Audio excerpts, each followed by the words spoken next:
Thank you for joining us wherever you are. This podcast episode is brought to you by the Old Ways Actual Play team. This actual play uses the Cypher System rules by Monte Cook Games. This actual play is performed by adults and contains adult themes. We're happy to have you with us on the journey. We hope you enjoy all the magic that it offers. All content, including names, places, events, companies, and etc., which may bear resemblance to entities living or dead, is strictly coincidental. And now, let's get on with the magic.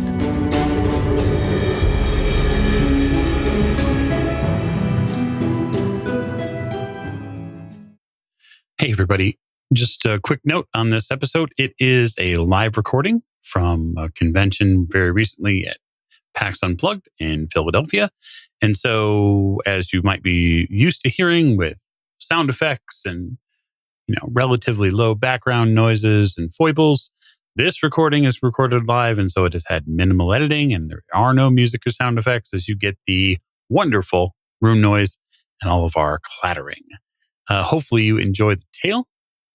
Thank you for joining us again on a live episode of the Old Ways podcast. We are here live at PAXU, live being a relative term given the internet coverage currently. So we're in the Monte Cook Games room in room 201B, and we are going to be playing a special game, which I am not going to be running. I'm going to turn the table and all of the fun controls over to Mere. So take it away, Mere. Hello there. My name's Mere, and we are going to be playing Cypher System Supplement It's Only Magic, which is a cozy slice of life type of game that uses the Cypher System. And we're going to be in a world called the PAXU, and specifically in a town called Colvin Park. In this world, everyone knows magic's real. It's real. It just is. It's kind of like electromagnetism. It undeniably holds the world together. And now people devote their lives to being able to study magic, working towards like a theoretical understanding of things, and just developing those hands-on skills. So magic is a part of daily life in this game. So imagine if you would touchstones like Charmed and Gilmore Girls, but make it magic. So I would love for us to have our players introduce ourselves to my right. Fabulous. So my name is Mike. My pronouns are he, him, and I am playing Tyler Maddock, who is an intuitive explorer who inks spells on skin. That's wonderful. It's cool. Hi, I'm Morgan, and I am playing Abby Stillwater, who is a perceptive adept, whatever, who codes magic apps. All right. Okay. And I'm Skip. I am playing Nigel Thorne, is a weird adept who learned from the classics. Did you say Thorn? Thorne, yeah. Thorn, Nigel Thorne. Interesting. Nigel Thorne, thank you. Nigel, indeed. And it was Abby. I'm Abby Stillwater. Stillwater? Yep. Stillwater. Great. So, you guys are all residents of the town called Colvin Park. Colvin Park is a cozy little town in the mid-Atlantic. It has about 12,000 residents in it, a nice little downtown area. Winters are pretty mild, summers are muggy. And, just the towns have like a lot of those antique stores, little quirky shops, a little touristy, but fun. You also have a college that is nearby, Silverleaf College, where they actually have a number of studies now that study magic, in addition to the histories, the arts, and all that good stuff too. And in this world that we're in, we're going to be playing something of a cozy adventure today. So it's going to be a little lighthearted. It's going to be a little silly. I love the silly. You get bonus points from me for silliness, friends. And so we are actually going to start our story today on a Wednesday night. The sun sets early here this time of year. The street lights are popping on just a few hours after a day of classes and work. It's not really that late, but it seems it. I want you to think about the aging marquee of Vortex Cinema. It flickers to life, the plastic letters spelling out, "In the Tower of Time." It's tonight's way back playback. So it's housed in what was originally an old Masonic lodge. It's a small independent movie theater, handful of screens. Sometimes they show first-run movies, but it's best known for the Midnight Delight events, which are very popular, showing scary movies at the stroke of midnight. But you guys are here for a way-back playback night on a Wednesday, where it shows some campy old movies that didn't get the love that they deserved back in the day. And, honestly, you probably still don't. But you have been asked by your friend Peter Beatty to meet you here this time. So as you guys are here, we know Peter will be waiting for you there. So let's go through. How do you arrive? I think Tyler probably doesn't drive. I think he probably takes mass transit if it's available, either like buses or light rail. And I think he probably enjoys the idea of light rail because a lot of his abilities and his practices are sort of performative. And so he likes to be seen. He's probably the person that that loves the window seat. Also likes being on the front row of like concerts, right? So the people performing can see him. And he likely, with his own sort of ink and tattoos, has this love of like azure and periwinkle and like the mango, the colors of mango and stuff like that. He sticks out. He's not really somebody who can sit in the background of anything. He probably has tattoos up and down his arms. And so when he rides the bus, like he'd sit there next to a kid and talk about like how long it took them to do a sketch. He might even do like cantrips of, swirls of energy on, somebody's backpack or something like that. Yeah, maybe it only lasts a day or whatever, but you want this cool wraparound dragon on your backpack. He'd be the kind of guy that would do that.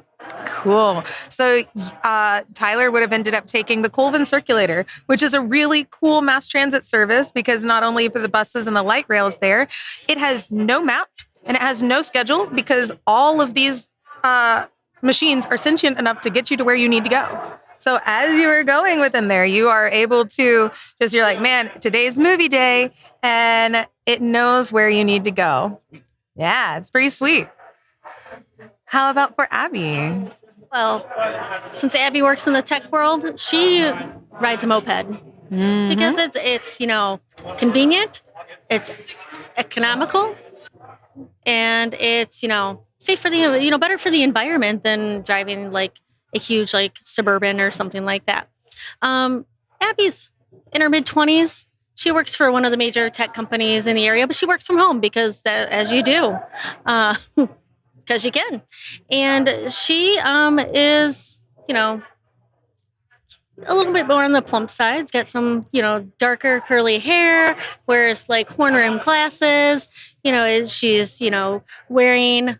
She's wearing she's wearing what I'm wearing. It's a solid staple. Some jeans, a cardigan, a shirt. Abby's like me, except she's got the curly hair and the horn rim glasses. So she arrives there, and she, in an effort to not have her moped picked up and stolen, which would never probably happen in Colvin Park, never. She parks and puts a lock around it. I've never ridden a moped, let's be honest, but I'm sure they sell locks that you can, Oh, yeah. Sure. Being someone from the tech world and someone who is so attuned with how magic and machine works together, it is well known that pretty much anything, you could have hardline security systems and anything. It could go beep, beep, beep. It could also sit there. I have an app linked to my phone. Yeah. If somebody else touches my moped, that isn't me. And it is like, it is genetically coded to me. To you. Exactly. And most of the folks who are in Colvin Park, they know this. That is huge tech companies that are a part of this. And it's the best way to kind of, show what you can do. So that's awesome. As for Nigel Thorne. Well, Nigel, he used to have one of those peppy sports cars. But Nigel got in a little trouble and ended up owing a lot of money to a certain individual he will not name right now, and had to sell that. So he he got the moped the next time. And he tried that and then got into a little bit more trouble and had to end up selling that. So he's riding a Schwinn. Yes. Yeah. And, he gets a lot of exercise that way, enjoys the weather when it's in. And speaking of weather, the most thing you can notice about Nigel, not only because of his prim and proper dress and his spectacles, of course, is depending on the temperature, his hair changes. So if it's cold, it's blue. If it's hot, it's red. If it's medium temper, you're looking in the yellow area. Sometimes if he goes into the forest, it's green. It just happens. Just happens as a part of it. It's just a little quirk that he has that he's had all his life. If you imagine, Nigel, if you ever watched the Ghostbusters cartoon with Egon Spengler, the way that they structured him in the cartoon, that's exactly what Nigel looks like with the glasses and everything. Fantastic. And he is just swinning in, enjoying it's a verb now. It is swinning. He's swinning into this movie on by. because he loves the B movies. He works in a library part-time. That's what he does. And so he reads these old books, and he's seen some of these B movies based on some of the books that he's read. So he likes to come in and watch those and enjoy a proper cup of tea while he's doing it. Absolutely. So as you guys are all coming here, you all know Peter. And Peter is just one of those guys. He's kind of like if a golden retriever were a person. He's one of those who you all met him, but he never met a stranger. So you immediately had become his friends. He's supportive. He's an enthusiastic guy. He's pretty averse to risk and conflict. So, like if something comes up, he relies a lot on his friends. And you guys are going to go and meet with him. What about Peter? And you get to tell me in this. What about Peter made you want to come to this? Because he told you, he's like, hey, tonight's film, when he contacted you, he said, tonight's film has my dad in it. My dad was in one of these old movies. And I really, he tried to rally the troops, wanted to do that. What actually brought you out here tonight? Okay, so Peter and I have gone back and forth for a long time, probably a couple of years now. And he has he's risk averse, as you say. And so we've talked back and forth about the type of tattoo we might want to get. And so I finally put it on the line for him. I was like, listen, if you're going to actually do it, we need to do it. And he said, okay, well, listen, after the movie, we can go to your shop and we can get things finally done, but you got to come to this movie first. And I said, okay, fine, I'll come to your movie. And then we're going to unleash the power of, the Amazonian colors on your back or something and make you glow bright and bright. Fantastic. How about Abby? Well, Peter and I went on a few dates a couple years ago. Didn't work out. He's a nice guy. And, I like my guys a little bit more not so golden retriever like. Mm-hmm. I mean, I like guys that are nice and stuff, but a little bit more, take the lead. Yeah. And that's okay. But we both realized that we're adults, and so we decided that, we'd be good friends instead. And he's great. I love hanging out with Peter. He shot me a text and said, hey, this movie's going on tonight. It has my dad in it. And I'm like, I am there because I want to be supportive. And, there's no awkwardness between us whatsoever. Mm-hmm. And as for Nigel? Well, Peter is an avid reader, so he would come into the library when I was working. We would strike up a conversation about this and that, and he told me that his father was in one of these B movies, and I said, well, that would be great. And then he said, well, you don't have to pay to get in. I'm going to treat you. And I said, of course I'm going to be there. So that is why I'm here to actually enjoy the benefits of a free night out. Hey, can't say no to that. So as you guys arrive, Peter is waiting up in there at the box office. He has the tickets in hand. He's smiling. He's just like, you made it. Great. Here, I've got these for you. You can see he has got the energy. He is trying to be cool about it, but he's just grinning ear to ear. So he's passing the tickets out. I'm so glad you guys could make it. And you know what? I'm saying, it's on me, but also let's do concessions too. Like, do you guys want anything? Oh, popcorn. Popcorn? Obviously. Obviously popcorn. What about you? I'm more of a Reese's Pieces sort of person. Mm-hmm. Okay, so got popcorn, got Reese's Pieces. Do you have those goobers? The goobers. The goobers. Yeah, I'm sure they do. And you can look over, and there's one of those glass containers that has like the old lights. It's kind of flickering, and it's still infused with magic. But you have anything that's there is going to end up being available with the way that magic can manifest in this world.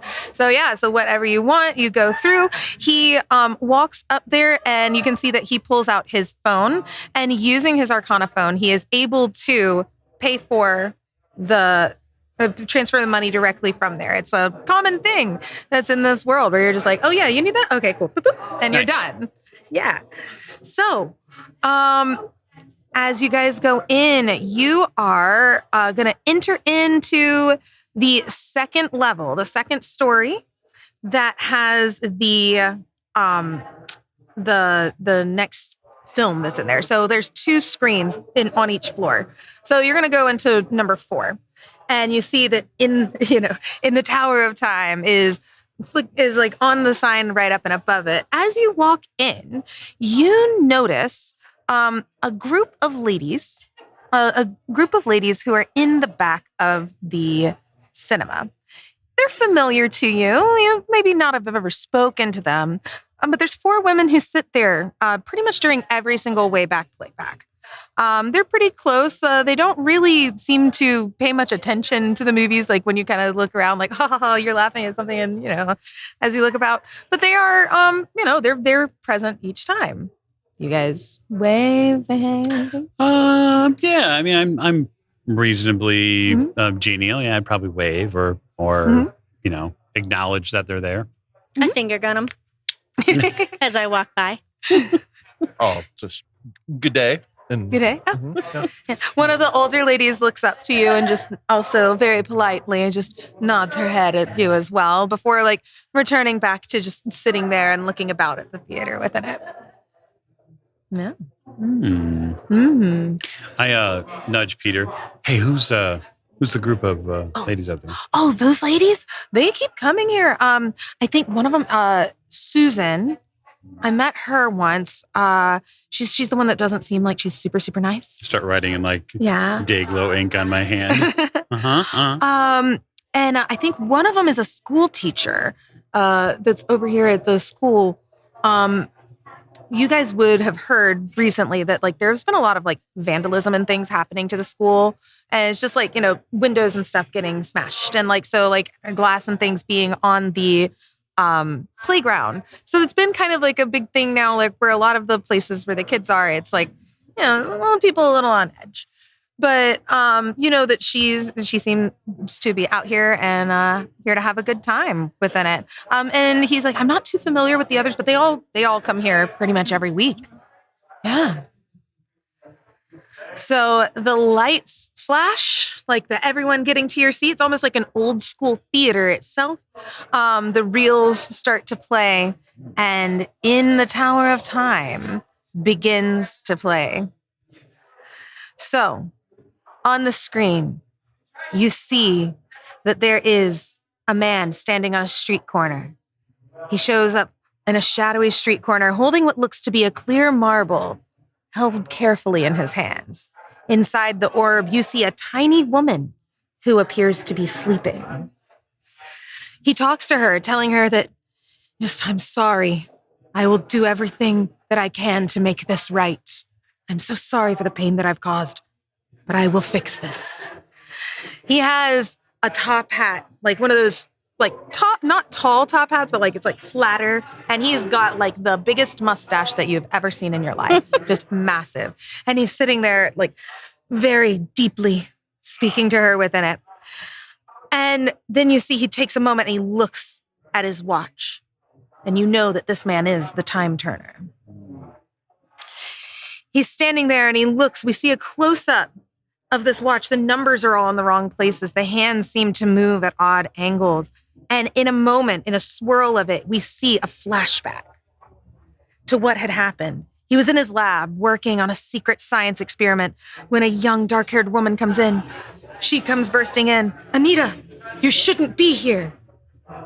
Anita, you shouldn't be here. And she ignores him, choosing instead to run up and kiss him deeply.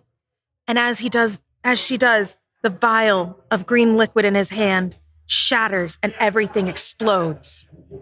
The next moment, you see her laying there, her chest open, bleeding, her heart flickering in it. He rushes to her side and trying to call to her, Anita, please.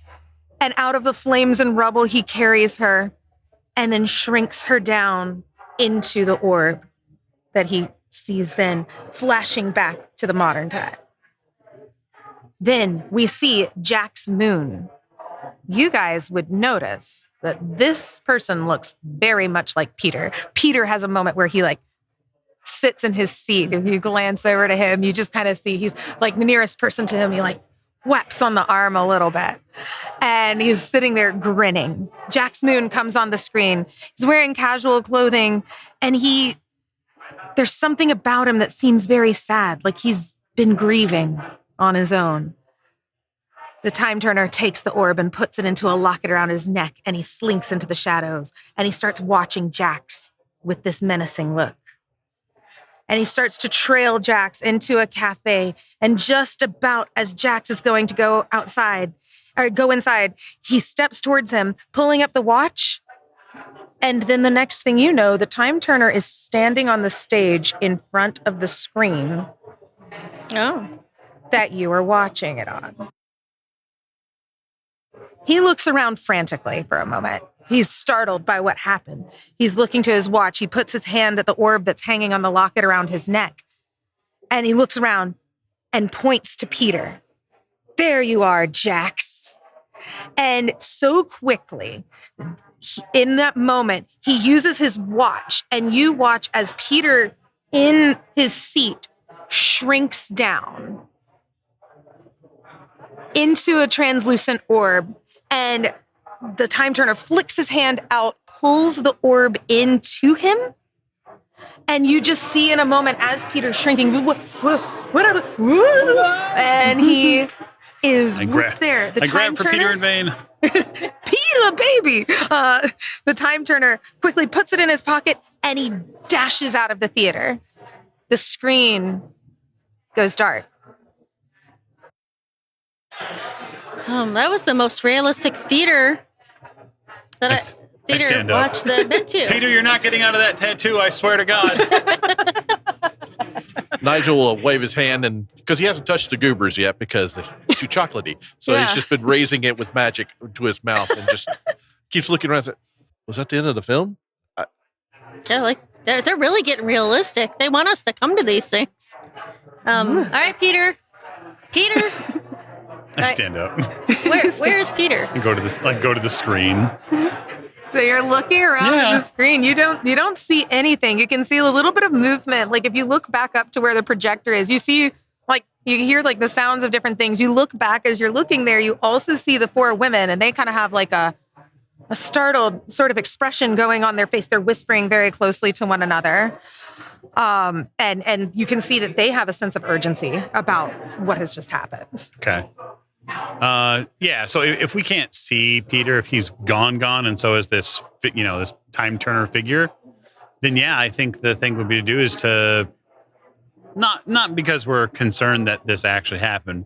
This is a world of magic. Yeah. And it's a world of magic. So obviously stuff maybe not stuff like this happens all the time, but it's clear that there's been magic at use here. So I think the first thing I'm going to do is go back up to the four ladies and ask them hey, did that look like that for you too? Did he shrink? You can see that there are a couple of them. The stoic looking woman that you had heard was Susan is not trying to speak to any of the others, but is whispering very closely to another. And you can see that they are going there, and you just hear, it wasn't supposed to do that. It wasn't supposed to do that this time. And just, hi. What wasn't supposed to do what this time? And you can see that one of them, a woman who is younger looking. She's wearing jeans and a sweater. She's got her hair in two long braids. And she gives off teacher vibes. right? And she's like, and she's like looking there and she's like, normally it's the hero. Normally it's the hero. Normally, what's the hero? Okay, and she's like, "Are you?" And another one, a young, darker skinned woman who was living there's like, "Really? You're gonna do this right now, like this, like here?" It's like, we got to figure this out. We've got to fix this. And Carrie's just like, "Oh, was that your friend?" Yeah. That was my friend Peter. Oh, it was his dad that was in the film. Oh, Jax. Oh my goodness. Do you know what happened? Yes. I have a very, very important question. Yes. Did he pay for everything before he left? I don't know. Does he work here? And you see that the four of them there. Susan is sitting here, crossing her arms. That's what we're worried about. Whether he paid, he just got taken out by the villain of the movie, the Time Turner. That doesn't sound like a hero. I just want to know what happened to Peter. Yeah, he had that too. Yes, I'm really concerned about our friend. I just didn't want to get a bill in the mail. The theater's not going to bill you, and he paid already, or else you wouldn't be eating those. Are you sure? I am sure. So, yes. So I've done this a lot. What it is, and you can see that Carrie's kind of sitting there, like she's starting to like look really guilty about this. The other women are starting to talk to each other, and she just kind of peels off. She's like, okay. So you know how the things have been happening over at the school, the damage and everything there? Yeah. Yes. Mm-hmm. Yes. So that's Keandra. Her daughter attends the school, and Helen, and so like Susan also has her twin boys are there, and Helen, who is like significantly older, like she has like kind of like white hair. She has that old magic about her, right? You know, you'd have old money, there's old magic, right? She has that look about her, and she's like, well, we've been coming here because we love the characters in these movies, and so we've been trying to pull the heroes out, kind of the heroes from the film, so that they can go and make sure nothing bad happens to the kids at the school, right? So, but I don't know what happened because that was not the hero, and Keandra's just like, it wasn't. We're gonna figure it out. It's not. We've put them back in before. It'll be fine. And then you see Susan going, well, they usually just kind of go back in on their own. Like the ritual doesn't, we don't have to, it's like a whole separate thing. And Helen's like, that's going to take a lot more time. I think we need to just go ahead and get someone else. Like what's the next movie playing? You can get another hero from another movie. But you were supposed to get a hero this time, and you didn't. We could have just put up special cameras at the school with, force fields to stop people, something to hold them in place. There's all sorts of things we could have done. And here you ladies are using magic to pull people out of, don't you have any other hobbies? You see that they're looking like someone had like a knitting bag that was there, but like most of them, they're like, this is well, our children are our lives. Like, we want to make sure that nothing is going to harm them when they're there. I can help you with that after we're all done with getting Peter back. But we need to get Peter back. Like, let's not pull another hero out, because it could be another villain. What if it's Jurassic Park? It could be the T-Rex. And someone's like sitting there, it's like, oh, do you think we could actually get them to protect the school? T-Rex. T-Rex. It's like, well, we could get the guy who controls the T-Rexes. Oh, he's cute. And so there's a little bit of banter, but Carrie just kind of is like, it's like, so usually we try to put them back into the movies. Usually these heroes are powerful, but they've always been the good guys. And, we've never really had to worry about them being loose in the world, but this is a villain, and I don't know what he's going to do. He's got the watch, but you know what? I'm pretty familiar with his movies. He's been in a lot of them. There's a whole series of them, and Helen, you can see that Helen, Keandra, and Susan are just starting to walk up. They're like, Carrie, we will handle this. She's like, you just go on without me. I'll catch up with you. Carrie stands with you. She's like, okay. I think that there's a way that we could probably get him, use another ritual to put him back into the tape that they're using for this. Okay. But we got to find him, and we'd have to get the tape. But I don't know why it stopped. I mean, I guess if he's not in the film anymore. So we could figure that out. But that might be our next check. So you say that this has been a series of films, is that correct? Yes. Okay, Yes. what is this villain's modus operandi? Oh, well, the time turner. So she'll go into a bit of a detail on it where he's got a number of films where he was kind of the hero-ish in a lot of it, until he like he and the characters were he and Jax Moon, the one played by Peter's dad. She starts going into it. She's like, but I don't want to take too much of your time. Long story short, he is in love with Anita, and I've never actually seen the ending of this one, so I don't know what he's trying to do on this one. This is why I was here. But in the others, he just turns time back and it does different things. He's a very scientific man. He's like tinkering. He builds all sorts of stuff. There are a number of movies. A lot of his movies, I've rented them from over at Video Valhalla. And Okay. Well, That's if he happens to be in love with this particular woman, perhaps he's going to do something here that would sway her heart. She looks swayed. She looked swayed on that movie. She looked pretty hurt. And then She also came to a very dangerous place just to give that guy one kiss. Yeah. So she probably knew whatever he was up against. It as far as the film goes, it looks like Jack was the key to whatever he needed. And so find one, find the other. So you said this is a series of movies? Mhm. So what happens? Is this the last movie in the This- series?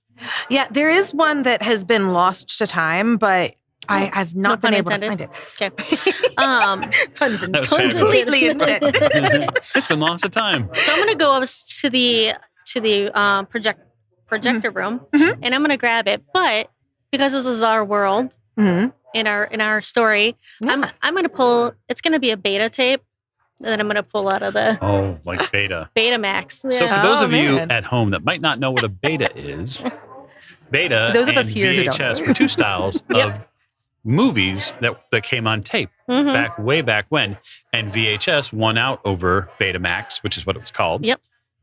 So yeah, there's your In the before times. There you go. So old-timey update. Yeah, there's a history lesson What for about you. Laserdiscs? Oh, yeah. That's different. That's, That is those, different. those were big, right? Yeah. Yeah, they were the album. So I grab it, and because then it's smaller and we don't have to pay it, And so I grab it and I put it in my satchel that I have with me because we're going to need this for the ritual. We got to go to Video Valhalla, I think, to get the rest of the movies Oh, to figure that's out the right. themes. Yeah. Yep. So if you're wanting to watch the rest of the movie, like Carrie is sitting there, she's like, I'm gonna go with them because if they're gonna try and pull someone out of something, like they need all of us with it, but also I'm gonna let them know that this is what you guys are doing. But here's my number. And she pulls out her phone and just like holds it out, and the contact info is sent to you very quickly. Which store are we going to? Because there was one that I did not return Miss Congeniality to. That's a great movie, by It the was way. a great. Sarah B. Yeah. Yeah. Sandra B. Sandra B. So you guys are trying to find a way to watch the rest of this movie. Yeah, to get But the how much themes time and- do we have? Because if there's a whole series. We don't know. Yeah.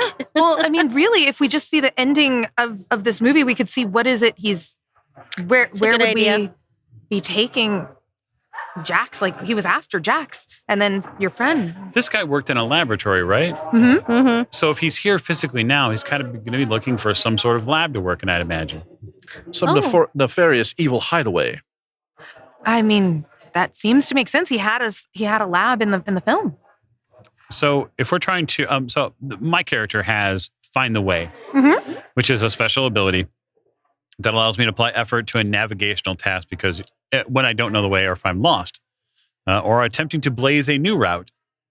So my question is, if we step out the doors here and we're going to go maybe try to track jacks down or find out where the time turner is, would that apply? Could I attempt a navigational difficulty? So you could. So are you planning on trying to pursue him in this moment, or are you trying to figure out what would be the better next step to do? I think the better next step. I don't want to immediately track him because I think we don't know enough about what he's trying to do yet. Right. So I think for that, then I'm going to have that'll be like a difficulty 3. Okay. Is there and you're going to use that to lower it? Yeah. So what it does is I can apply a free level of effort. Okay. Right. Yeah. So I don't have to pay for that level of effort. So I'll apply that free level of effort and it'll become a 2. And then if I'm seeing, and I'm going to stretch here, but I like stretching. I love it. Yeah. If I'm trying to, quote, locate or find a way, would you consider that a perception-based task? Yeah, I think that, so this would definitely be based in the world of intellect because you're just trying to figure out which way is going to get you to, in your case, either finding like where this guy's going, which is like by looking at the tape, right? So you're thinking that if you go to the projection room, maybe you'd be able to get like that. So go ahead and roll and see if you can do that. All I'm right, giving you stuff for free. I'm sorry. I'm getting all excited. It's fine. I love excitement. So with effort and with the ability. So that should bring it to... That'll bring it to a 1. To a 1. Yeah. So it's 3 Let's just see how he goes. Huh. I have a 5. Man, glad it got down to a 1. Me too. So yeah, you get the sense that while it seems like the time turner going off to where he is, it's going to take him a hot second to figure out where he's going. But you have this sense that maybe you can go up and grab the tape itself. And so we could go up and see what's going on with the tape. Why did it stop? Is something going on with it? So you feel like a strong sense of going to the projection. Yeah, so I totally follow Abby to get the tape. And I'm like, hey, yeah, let's grab the tape. Yeah. So like doing that, because you feel like if you can figure out what's going on with it, that could win it. Yeah. Cool. So what's Nigel up to? Well, I'm trying to see what I can do in this. Let's see. Does it look broken, the projector machine or anything like that? So if you're following up there, you can... I'll follow up. All right. So you get up into the projection room and you see that there is a gentleman, Mark, who's working in there. He's looking around just kind of confused and just like poking at the machines and just like, what's going on? And then he's quite startled to see you guys walking up and you're, I'm so sorry. We're going to try to get the film going back. I just got to figure out what happened. Oh yeah. About that. Uh-huh. So, these projectors, how old are they? Do you guys want to take a look at the instruments? I'm attempting an art of verbal chicanery. I would like to be an enormous distraction. Oh, while I grab the tape. Oh, 100%. So like when I walk in there and I'm like asking questions, I let the glow from the tattoos warm up and see if I can get him to be like, sparkly startled. He's clearly in like startled. He's like pretty confused about what's going on. He's looking at this like, I don't know. Are you okay? Oh yeah, no, I'm totally fine. My dad had a projector that was sort of the era, and so I thought maybe I could lend you a hand. Oh, okay. Well, if you know anything about this, because he points over and you see that what looks like the oldest VCR, like the dirt is like the dust is like baked into this thing at this point. But it's been magically altered to send the image directly to the screen. So there's no physical projector itself in this place. I have a feature. Yes. Called Inexplicably Unbroken. Oh. It's an inactive, ruined, or presumed destroyed device temporarily activates and performs a useful function relevant to the situation. It's enough to buy you some time for a better solution, alleviate complication that was interfering with your abilities, or just get one more use out of a depleted cipher or artifact. Would that come into play here? You can certainly try. So if you're going to go and take a closer look at the VCR itself. Yeah, I am. All right, so I'm going to throw in a GM intrusion on this for you. Oh, goody. Nice. Yeah, so that means that you get 1 XP, and then you get to give 1 XP to someone else here at the table. Okay. And we all start with 1 XP. We all start with 1, Okay, so so now this would you be would be two. at 2, Okay. and whoever you give 1 to is. I'll give it to the to Mike, who's being distracted over there. the disco ball man. Yep. Mhm. Yep. All right. So you're going to take a moment because that one was just a feature. You're able to use it once a day. Yeah, I believe so. Yeah. Mhm. Okay, great. Yeah. So yeah, you're going over and you've seen a VCR and you're familiar with some of this. And even with Abby kind of peering over and looking at it, Mhm. and you can see that it's like, that moment where I'm thinking for me and my age, like the thing when like the CD like kind of goes in and keeps going out and it's like not trying to like. It's like having the Wii all over again. Yes, yeah, where it like spits it in, spits it out, spits it in, spits it out. And it's like you're trying to do that thing. Mhm. And then you smell like the smell of burning. Oh, Ugh. that's not good. And it starts to smoke from the inside. Does anyone try to grab the tape as it does that? I would like to use my special ability, Annoy Electronics, to interfere with the operations of an electronic device. It cost me 1 intellect point. This device must be within short range. It must be able to see it. And it has a limitation. So I'd like to interfere with it doing that so we can quickly grab the tape. Fantastic. All All right, give me a roll. How difficult is this? This one's going to be a difficulty, I'll call it, it's difficulty 3. But it's so does the Annoy Electronics, that doesn't bring that down, right? But you spend it in addition to the roll, if I'm not mistaken, right? Right.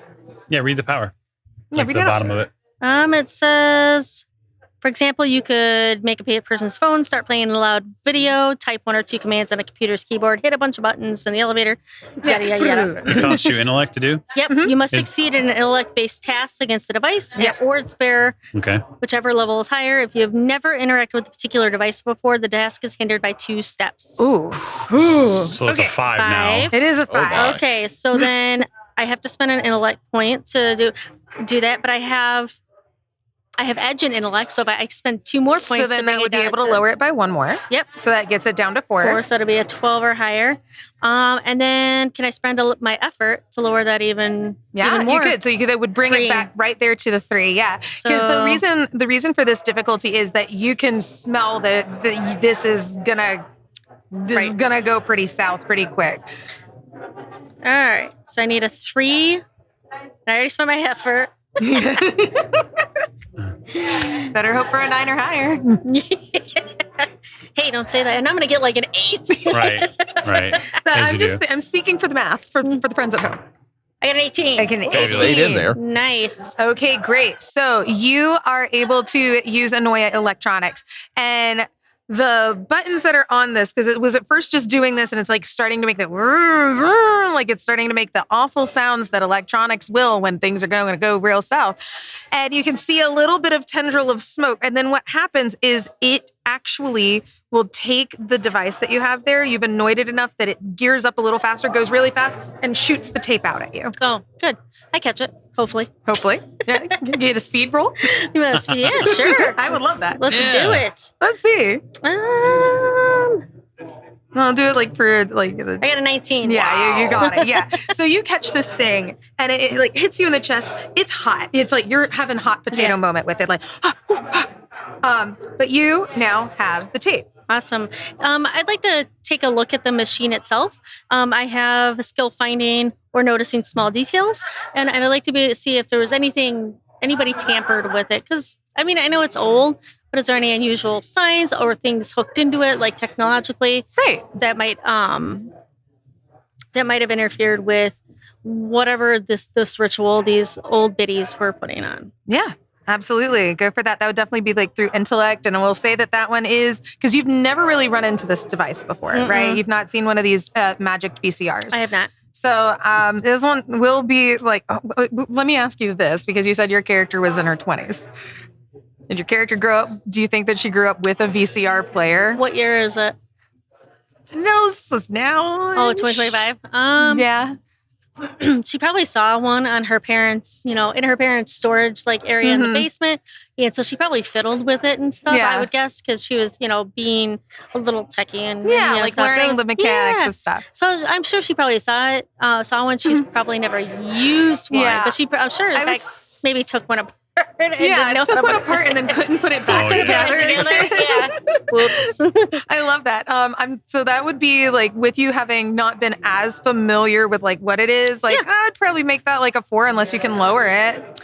Well, with the skill of finding or noticing small details, that'll lower it to a 3. That'll lower it to a 3. Perfect. I got 8. Oh, there it is. You have XP though.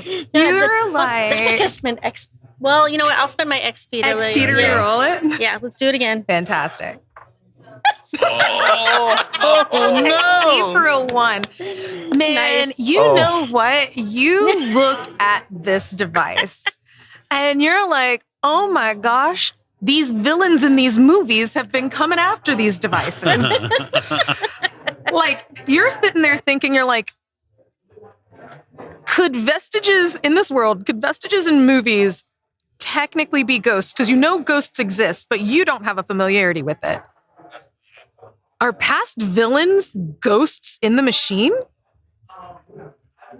And you now have in your mind just kind of looking at something like, oh, this could be very bad. Yeah. I unplugged the machine. We need to take this with us and we need to light this on fire because the villains are doing this themselves. It's not the old ladies. Mark is like, what do you mean on fire? No, you can't just burn this. We're going to salt and burn this to the... Whoa, hang on. Salt and burn it? He's what happened? What's going on? The villains are making this happen. They're ghosts. Are doing this. We can't. Listen. I look at you like you're wearing a funny mask. Listen, I know everything. The tinfoil starts forming just magically on top of Abby's head. Wonderful sheen and a sound effect noise there. Nigel has a supernatural knowledge as a trained skill. Have I ever heard of anything like this? Roll to see. Okay. It's going to get even worse now. You asked me a question. You can roll for it. Okay. This will be fun. Is it 3? Let's do 3 because if you Okay. have that, that would put it at it. Because you may have been familiar with VHS or VCRs. Will train lower it by 1? Is that? Trained would lower it by 1. Okay, so that's at a 2. 2. So you would. Let's see. Yeah, 17. 17. Yeah, you are familiar. In fact, your expertise and knowledge within these different things, you know that the way that ghosts and stuff work, they don't like living inside of stuff. They just kind of float around. They decide to be around and seen when they want to be. You don't know of anything about ghosts in the machine. No, that's not how it works. Ghost in the Machine was a great album by the Police, but it is not an actual thing that happens to VCRs. I'm sorry. Do you program apps? Do you work in the tech field? Actually, I work for the library. We use a lot of VCR tapes. I've never seen a ghost. But Mark is sitting there. He's like, oh my, okay. Okay, there's only one place where they could fix this. Okay. And you can see he's panicked about this because this is his it Video job. Valhalla? No, that's where we get some of the tapes and everything for this. But no, you want to go if you're gonna take that because that tape looks messed up. Something's wrong with that. And then I don't think there's ghosts in it, but I look crestfallen. But I could be wrong. I just work here. Fine. And he's like, but you want to take it to Big Wally's Fix It. He might be able to fix the tape as well as that if that's what you're after. Yes. I look irritated because nobody believes me. The ghosts. Fine. We'll go to Big Wally's. I've been there before. Here you go. All right.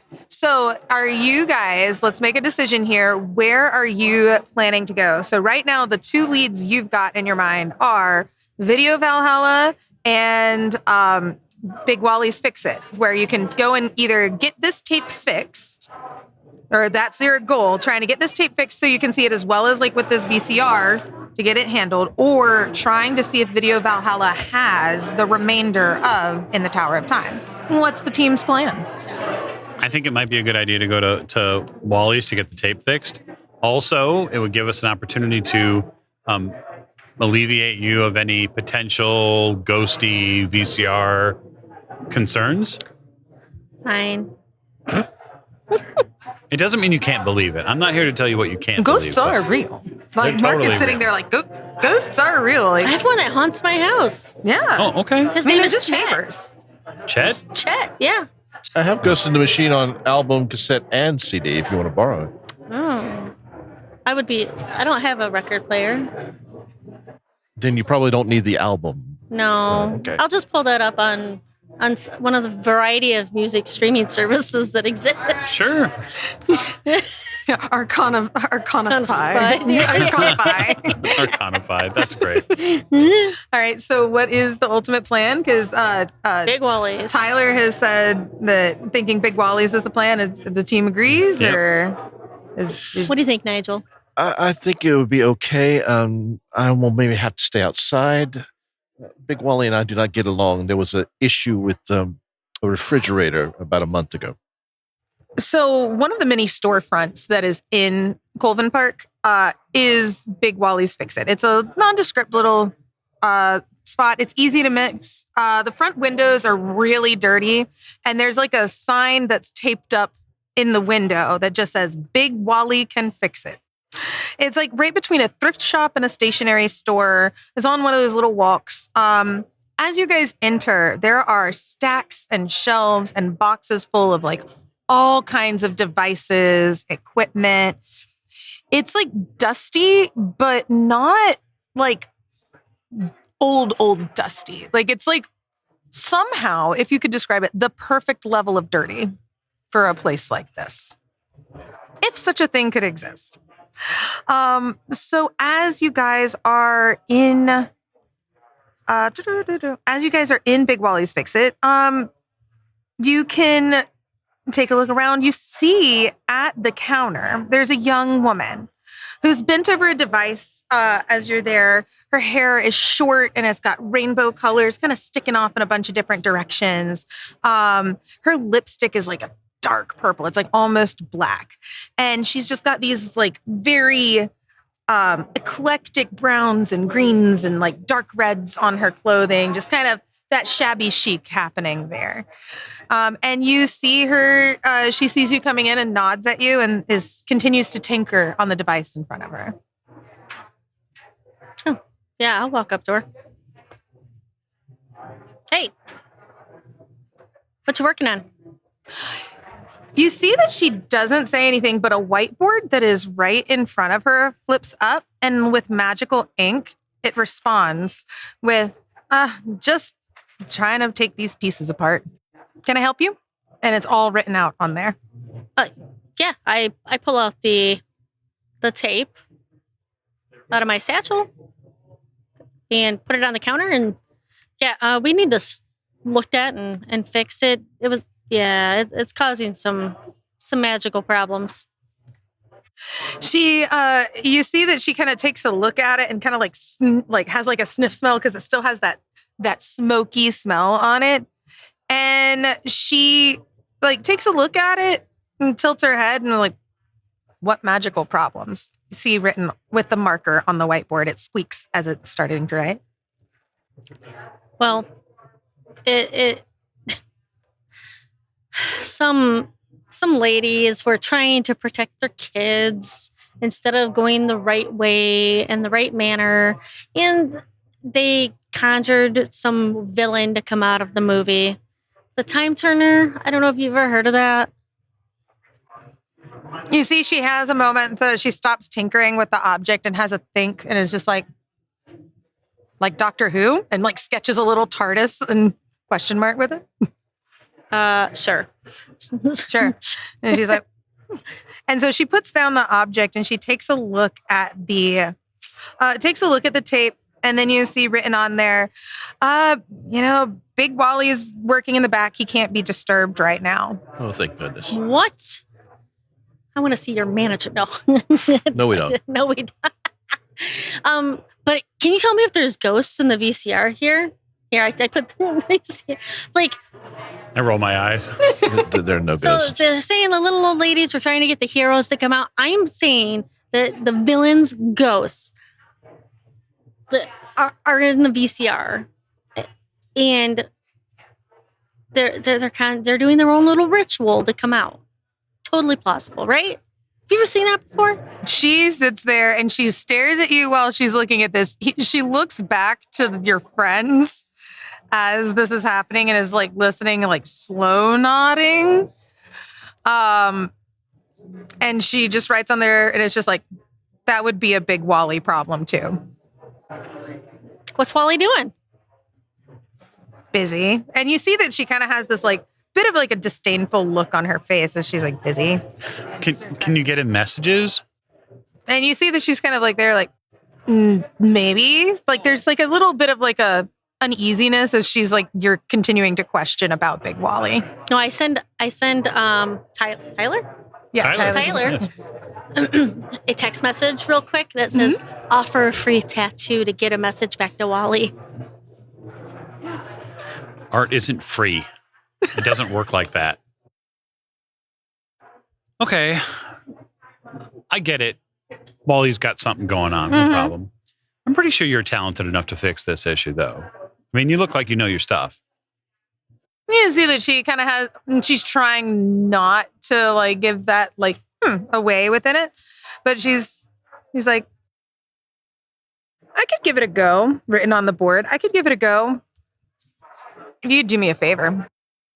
Sure. What favor?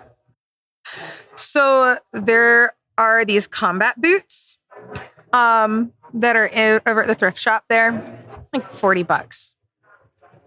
Grab those for me. I can see what I can do with this tape. Okay. I can go grab those for you. Cool.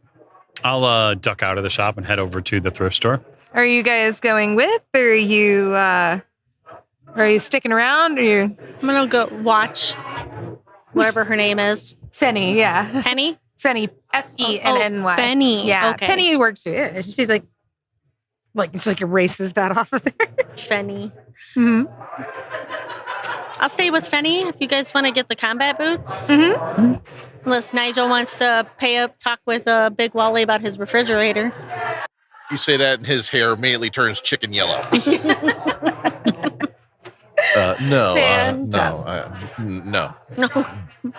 Fantastic. So we will let the camera kind of follow as Tyler heads over to the thrift store there.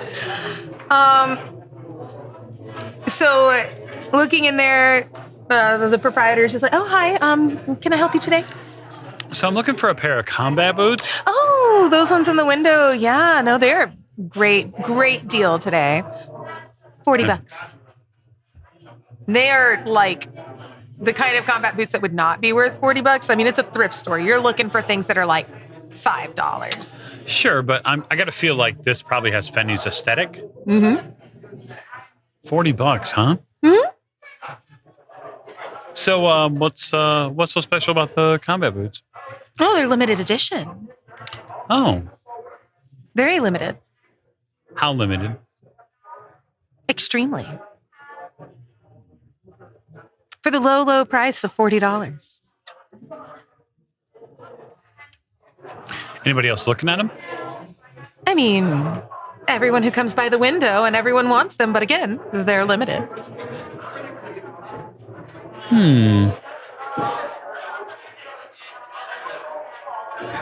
Okay.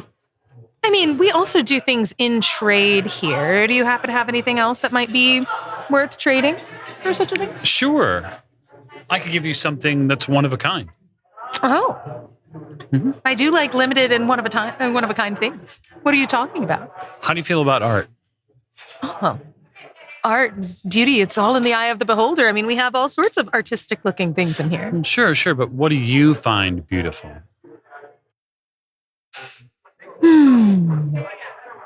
You know that feeling of fear after you've watched the scariest part of a movie? That's beautiful to me. I raise my eyebrows. As you see, like, but she's like surrounded by like these pastel knit like monstrosities everywhere, and she just has this like deadly serious, like, it's the most beautiful thing the fear and wondering if you're going to live. Okay. You like that monster? I point at one behind her. The monster. She looks behind her. What do you mean? Well, like the thing that she had, like like no, like or I mean, like actual mystical like energy was coming out of her, or what was I seeing? Oh wait, no. Well, you were just seeing like by monstrosities. I mean, like those like terribly knit kind of shirts and sweaters and stuff. This is like a thrift shop. This has like stuff that's been here probably pushing 90 years since here. Like it's like the stuff where it's like the mothballs, like magic mothballs trying to keep it intact, but that should have been done like 40 years earlier. So I have a latent ability, a talent, a exclusive talent. Oh. I'm gonna walk up to the counter and like sort of begin writing just temporarily on the counter and letting like paisley patterns come out of my fingertips. Mm-hmm. And sort of do like this circle and then make the paisley move back and forth. Oh. Interesting. And then I like roll my shirt sleeve up and I let her see like all of these patterned tattoos on my arm. Yes, and are you have something like you put that on an object and I could. I can also make it permanent on skin. You can see that she like kind of looks at her skin like just a little bit protectively, like, Well, I of course would be looking for something as a thrift shop, something here to then make profit on. We have to make a living. Certainly, everybody has to make a living. I don't know if Tyler has $40. Yeah. You know what? Let's roll something for yes. that. Let's do. You know what? I'll do it as a D6 times 10. A D6 times 10. Let's see how much money you have on you. I have $10. $10. So yeah, you walk over here. You see that these things are $40. You hear this, and you've got $10. Well, and I know Nigel's broke. Yeah, that we or know he's just Nigel has negative money. Skinflint. Yeah. Do you have any other skills or any other things that you would like to attempt? There are some things I could attempt. Yes. Yes. So, okay. Well, I sort of scrunch my nose up a little bit. Well, maybe there's something other than the combat boots. I sort of glance around at what she's got, all the while totally continuing to think about where the combat boots are in the window. Uh-huh. And what I'd like to do is use this rap cantrip. Okay, tell me through your rap cantrip. For a single point of intellect, which of course is no bother to me, you can use available materials to wrap an object within an immediate distance. The wrapped object must fit within a 1 foot cube, right? So, for example, you could wrap a gift box with decorative paper. You could wrap a piece of paper around a letter, et cetera, et cetera. What I want to do is combine that with another ability that I have. And that is going to allow me to use hand cantrip. So it's a second intellect point. And I can levitate or manipulate an object of up to 10 pounds.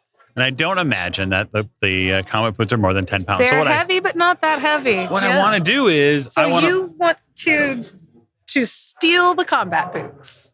Listen, we are where we're at. But I want to steal it, but yet I want to pay for something. So what I'm going to look for is a sweater. Everybody loves a nice sweater. Can I find a $10 sweater? Oh, yeah. You look through here. You find like the like 5 and below section... and then like there's the small $10 section, but most of them have clearance tags on them. So you have that. Sweet. And you'll have some left over as well. Okay, so my plan is to buy the sweater, and then as I am walking back through the store, what I want to do is spend 2 intellect points for the ability to wrap the boots in the sweater, okay, and then have the boots levitate to me without me having to actually physically grab them. And you're trying to do all of this unnoticed? 100%. I love that for you. Okay, so this is going to be a level 6 task. Yeah, give it to me. Okay. Yeah. So level 6 what are you 18 going or better. to do to try to lower that?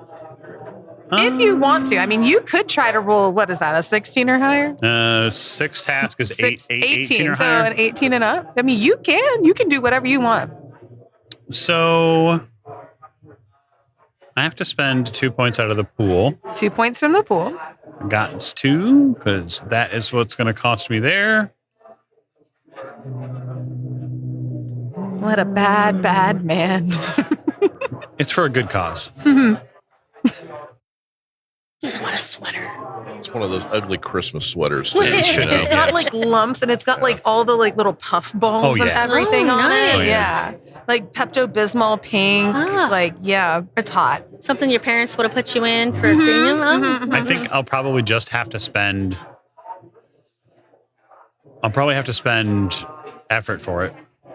All right, so you're going to spend an effort, so that will So it lowers it bump to it down 5. by 1. That's So- 15 or better. So 15 or better. And are you going to try and spend any intellect? Do you have anything else that's there that could help you? Any other abilities? Yeah, I don't think so. Actually, it doesn't cost me anything, but I'm wondering if I can use it in conjunction with a cantrip to make a distracting noise like behind her. So that way she has to like look behind her. Or maybe is there a bell on this door that comes in? Yeah, I would say I so. will absolutely cantrip and activate the bell so she looks somewhere else. This is me being newer to running it. How many actions are you allowed to do in a turn? That's a great question. So the way I'll cook this up is I will put on my level 8 hand wave cipher, which allows me to take 3 actions on my next turn. That's awesome. So your hand wave cipher, what does it look like to you? How does this It is manifest 100% like a fingerless black glove, like a la Thriller from Michael Jackson. Just like rhinestones. Just don't you forget about That's right. Yeah, totally. A little Breakfast Club action. A little Breakfast Club Yes. action. Yep. Cool. Yeah. So with the distraction, Distraction. so that's 4. That'll bring it down to 4. So it'll be 2 actions that I've taken, which is good because I need the third one to run. That's a good point. All right. So 12 or better So now. you've got to get 12 or better. That's a 15. Oh my goodness. wow. I am Nice. so happy for you I'm right going to now. spend the third action that I would get, right, on Fleet of Foot. I will spend 1 point of speed and I will take a long movement within a short distance of time, which is what that allows me to do.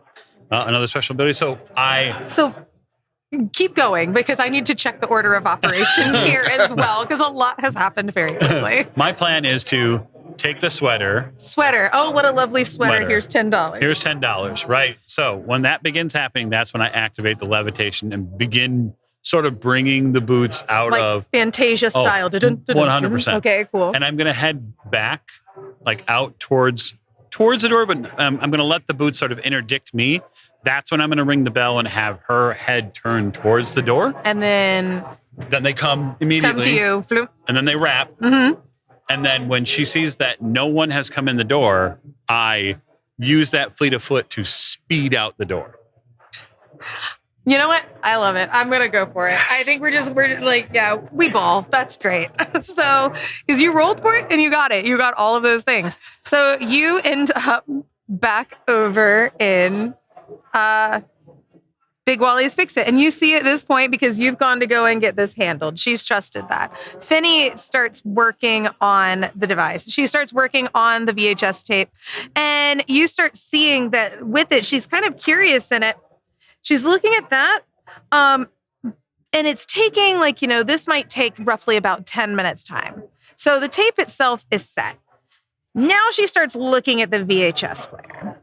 So while you guys have been here, have you been doing anything else? Are you just staring at her while she's working? Or are you milling about? What are you up to? Last time I was in here, Wally was out doing Wally things. He was in the building because he's Wallying around. He's wallying around because he wanted to get the $50 I owed him for fixing the refrigerator.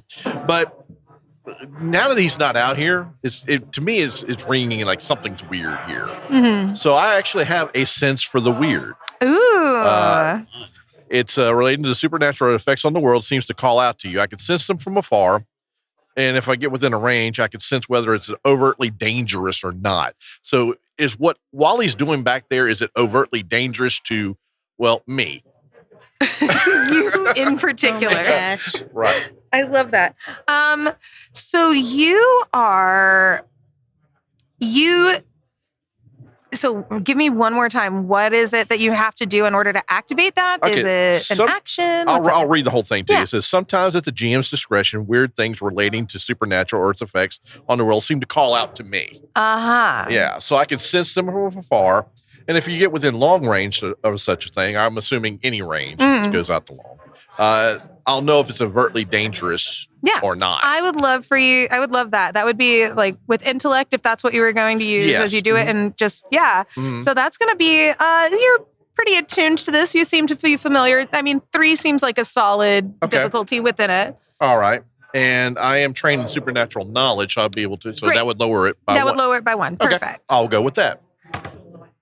So that's what? 2 times? Okay. So that would be, you would have to be 6 or higher. Okay. I rolled a 5, but I do have an experience point, so I'm going to go ahead and burn that right now. Okie dokie.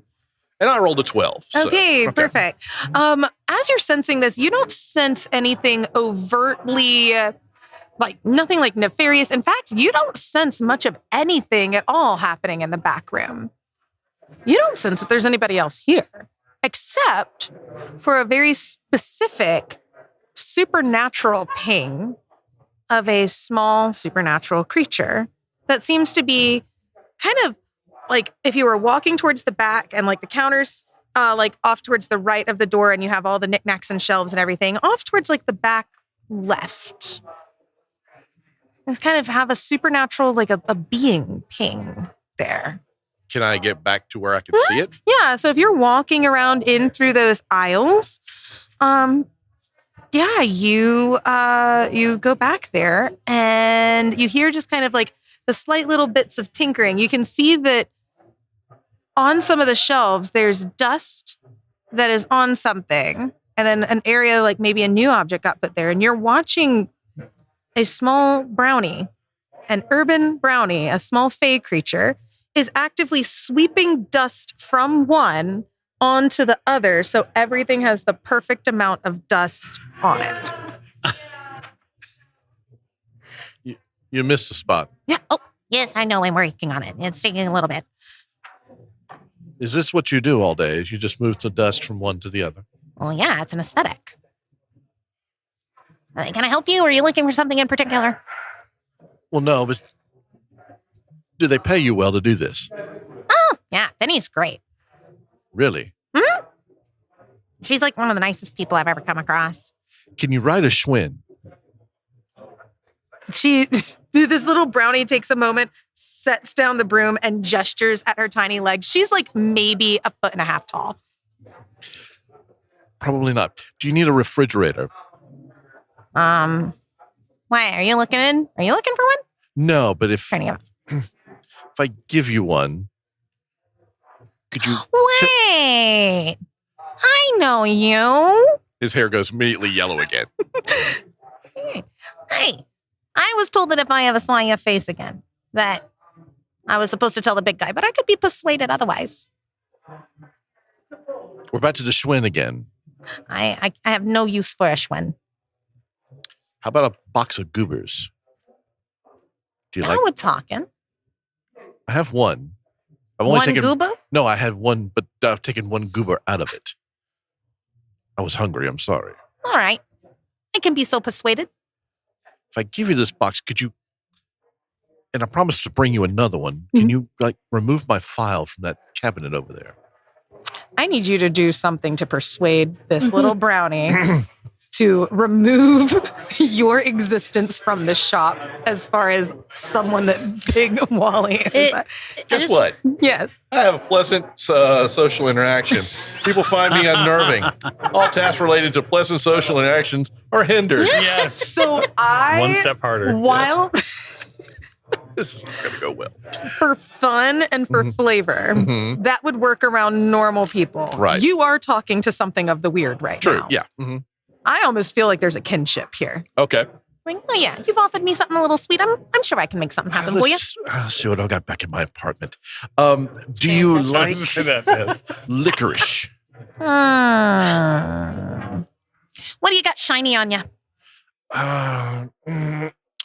Oh, yes, I do. I have this coin.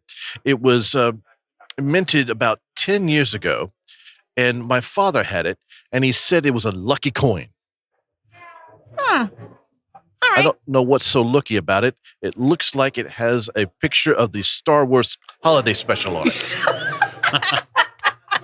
Wow. So I don't know how lucky it is, but you can have it. I don't. So you've given me a Star Wars. Interesting. I am. I like Star Trek a little bit better. Okay. Well, they're all stars to me. Okay. So I want you to go ahead and roll that now. Okay. That's gonna be okay. 2. She kind of likes the idea of the goober and the shiny thing. I rolled a 2. So she's like, You better. I'm trying to think if I'm going to spend my life experience. Yes, I want this off my record. you want to expunge your 17. There you go. All right. Yeah, so she's there. You hold out this coin, and she's like about 1.5 feet tall, kind of sitting there. She's sitting on the edge of the shelf now, and you hand her the coin, and it looks like a dish plate in her hand as she's like looking around at it. And I was like, All right. You won't have to worry about Wally again. and she takes it and like shoves it in like the back of like the pant line of her pants, and so it looks almost like a turkey, Right. like with just one giant silver circle. And you see her, she just kind of hops down, and then with the weird magic of the Fae, like in that, just kind of like flitters back there. You hear the door kind of open and close, but you don't actually see it open and close. And yeah, you just Wally's gonna forget entirely that you owe him money. Nice. Yes, that's one of 1,000 I need to get rid of. I'll come right to the back. I come back running through the door. And just as that's happening, you have the VHS tape is fixed, and she's tinkered on it, and so now the VCR is working again, but it doesn't really have like a wall, like, you know, like it doesn't have like a screen or anything that would be projecting on, but she's gonna do it. She has the writing on it, and she's like, okay, here are your items. Yeah. Did you get the boots? I come back in an ugly Christmas sweater. That's not what I asked for written on No, there. but these are. Oh, yeah, she has that. She has the items. They're fixed. She takes those boots. She's like, that. And she's like, what a kind person. The first person who's taken me up on going and buying those for me. Penny, what was wrong with the VHS player? Oh, it was overloaded in some sort of the arcana, the magic that was in it, like electricity. It's almost like a power surge. But yeah, so it just took a second. I had to replace a piece. It should be good as new now. So no, like, magical interference. And I said VHS, I meant Betamax, but yeah. Yeah, she looks at it and she's like, no. And you just see that she holds up like one of the little like chip things that is like blown out. Like it is like smoked. It's like charred and everything. She's like, just replaced that in there. It should be good to go. Are you? Thanks. Yeah, there you go. So I do have one more question. Mhm. Why do you use the whiteboard to talk versus? Are you okay? Yeah, but she's like, yeah, I just, that way I don't have to, that way I can like keep talking without using my hands. Like I can keep everything Is that going. an app? Hmm? Is that an app? I actually have a couple of apps I could sell you. I can make my own. Thank you. Oh, okay. Well, yeah, she's like, I've got 2 of them for sale, but it's up to you. Got two app. What kind of apps are they? So there is a level 3 pickpocket key fob where it would be able to open doors. So it's like it would be able to like scan and boop boop into places. Oh, I like that. And then there is also one called Quick Pick, which is one for me. I have to like look at it. And I think that one is actually a level 6 lock picking app. But I like the level 3 key fob. Yeah. So within that one, I'm looking that up. Get connected to the Wi-Fi again. A moment. But yeah, I can look that up for you directly to get that. The key fob itself says page 125. Hello, page 125. I said 125. Oh God, that's twice. One moment. By the way, Nigel's hair is now a bright orange because he's very happy. Yeah, so it is an app that's on there the next time. So for pickpocket, you said? The key fob. Key fob. Level 3. Yeah, the level 3. Yeah, the level 3 pickpocket key fob. Yep. So it is the next time the user attempts to pickpocket someone, they automatically succeed against a target whose level is equal or less than the ciphers. So this is a level 3. They gain an asset in their task against targets whose level is higher than them. In addition to the items the target has in their pocket, the user gains a random cipher from that as well. Yeah, that's kind of cool. Yeah. Yeah. So what do I owe you for this? $10. How about a date? I need you to roll persuasion. What's even greater Yeah. is that You're hampered in persuasion. no, I'm hampered in positive social interactions. I'm hindered by okay. is hindered by I guess by one. Well, Yeah, it doesn't would say be- how many steps. Hindered is like usually it's just one because step. it would be like standard is like you get nothing, and then it's trained is 1 plus 1, specialized is plus 2, but hindered is like down 1, meaning it's going to be 1 level harder than it would normally be. Yeah. Yes. So okay. So yeah, you're gonna for a date instead of money, because we Yeah. could also see how much money you have. You could roll a d6 times 10. Here, I'll roll a d6, but I'll still ask for a date. Yeah, cool. I got a 4. Forward. So I got $40. You could 40 have bought bucks. those. We'll see. If she turns me down, I might have to pay. I'll have to pay for it. Yeah. I got a 15. I actually like bubble tea. How about Saturday night? 7 o'clock, bubble tea, maybe a movie, maybe a walk around the river. We can talk tech. You see that she grins at that, and you just see the drawing of a smiley face and a check. I'm sure see you Peter then. would love that. You're going to take her to the movies for Peter. No, I just want to, remind you that we're looking for Peter. Listen, right. So you have your objectives. I have objectives too. And it includes Hopefully she Peter. wears her new boots. Yeah. So Come too. you now have in your possession, the, I'm turning on do not disturb. You have in your possession the VHS player and the VHS tape. It's beta. Beta. Don't hate. Remember I the don't know war. I wasn't there. Oh, the war. The Great War. The Great War. Right. So now we need to play that tape. yeah, We do, so and we need to get the other tapes, right? Let's play that You tape could- yeah. first. Okay. So, because the big thing is you needed to see what was happening at the end of this. But if he's no longer in the movie, are we going to be able to see it? Great question. Oh, that's That is good. a great Let's- question. find One out. way to know. Wait, we need a TV or something. Is there any TVs in here? Not with this. The Oh, yeah, VCR, it projects. just projects there. That's right. That's right. Do you We just pop plop it in. Yeah. Fantastic. So, you guys, at the end of this tape, you're watching as in the film, the time turner captures Jax. And you can tell from the way that the acting is happening in this that these two used to be like friends. They used to be closer. Something must have happened in the first 3 movies to have changed this with them. But his love for Anita, he explains through a beautiful villain monologue, right?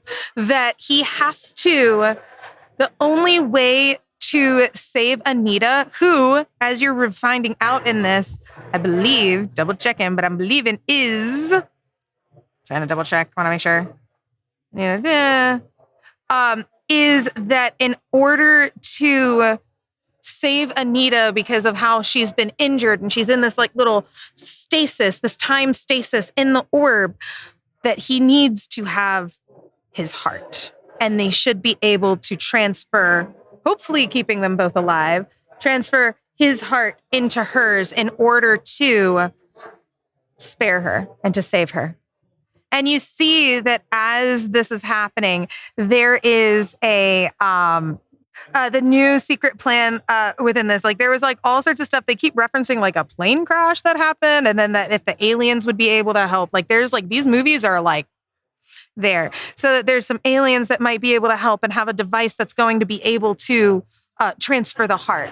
Is this the time turner chart? This is the time turner. Okay. Like you're watching, you've gotten to the point of like where he's doing that, and he's taking them to the secret lab that is in the top of a clock tower.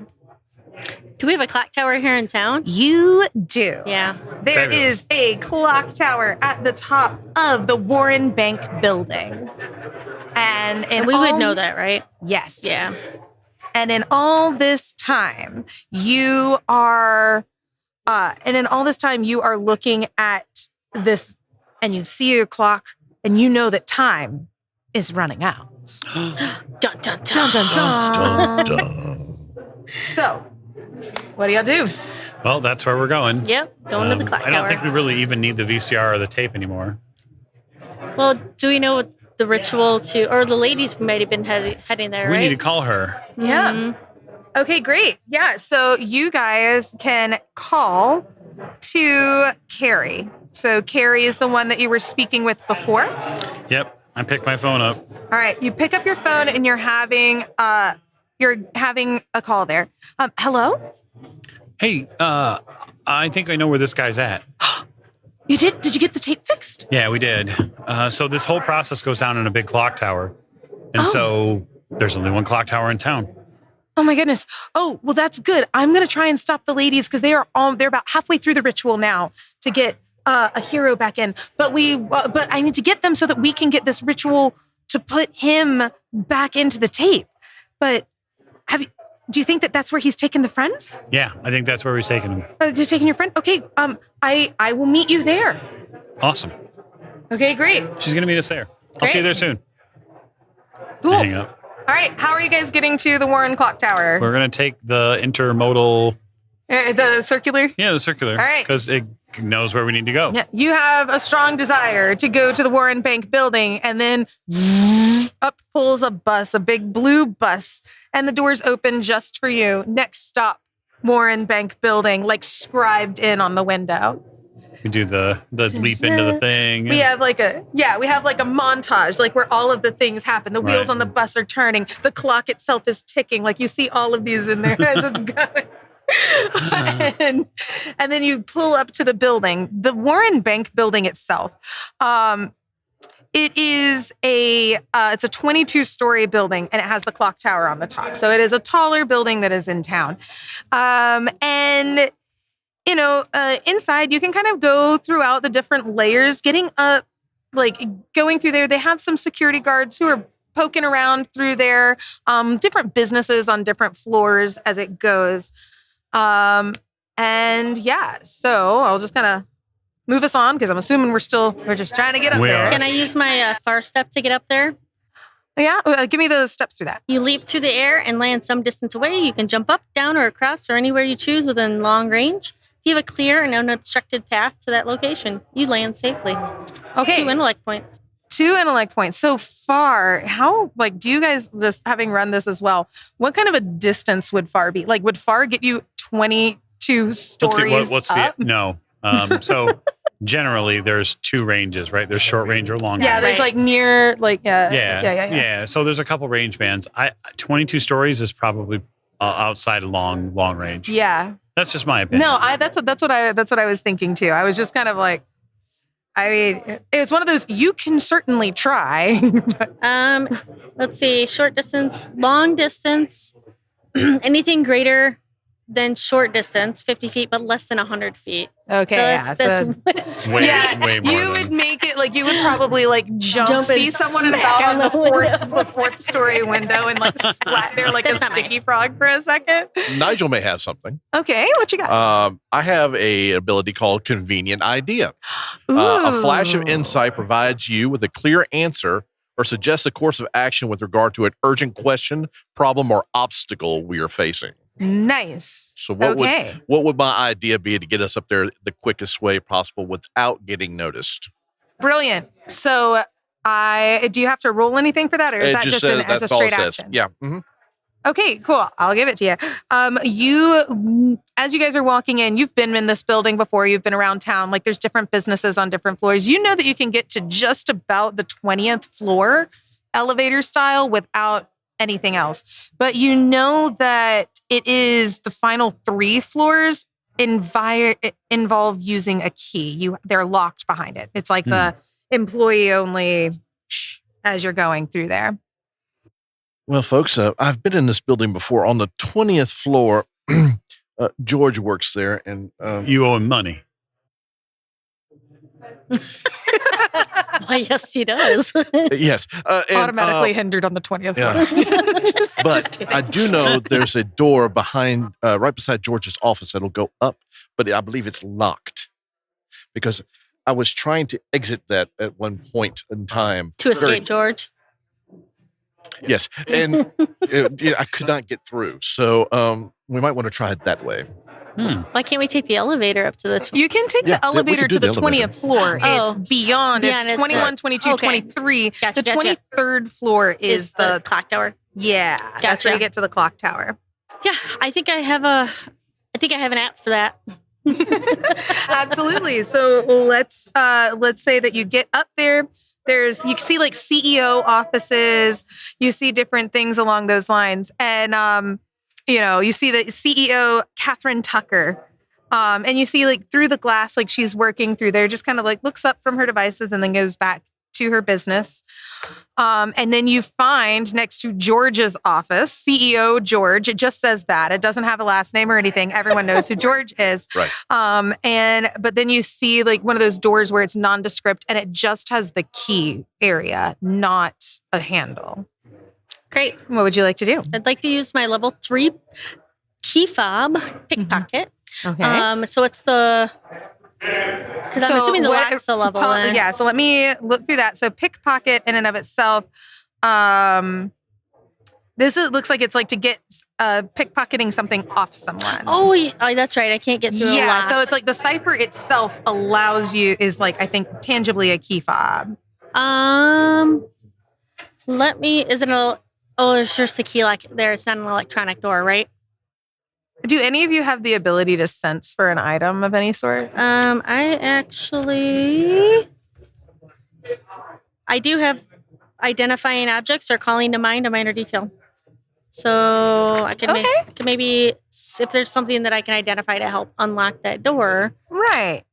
So let's go with that. Let's kind of take a look because, you're a tinkerer by trade. Like, before you start doing things that are actively electronic, you take things apart.